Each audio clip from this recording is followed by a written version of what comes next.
Now I want to pivot to the auction scene because people often look at the auction scene as a bellwether of the market generally, and I'm seeing a little bit of what Alan Greenspan used to call the irrational exuberance, because we are seeing declines in the market. This year, June, industry-wide value exports are down 16+% from the time last year.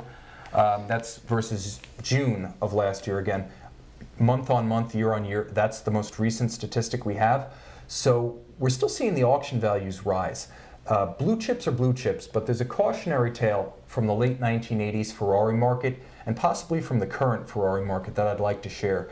In the late 80s, Ferrari values, especially the ones built in the era of Enzo Ferrari, he died in the late 80s, cars built in his lifetime immediately pegged the meter. Yeah. But not just those cars, all cars, junk Triumphs, MGBs with the floor pans rusted out, cars that had, Maserati B-turbos that were only a few years old at the time and still didn't run.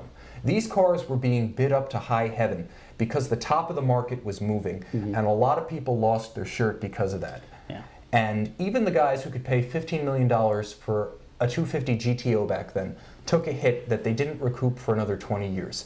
So right now we're seeing top of the market movement by Patek Philippe, by Rolex, and I think the best example might have been the Antiquorum auction that was held back on July 7th. It was out of Hong Kong, and it was a combination of vintage pieces and it was a combination of contemporary pieces. And I think it's really telling that the top of the market continues to move.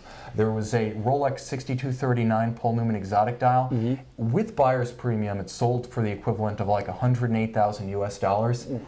A year ago, we sold one of those watches at what was then almost the same price, market leading. We were one of the first to get that price for that watch. And now it's no longer a one-off. I mean, that's not sustainable. Wouldn't you agree? Can't be.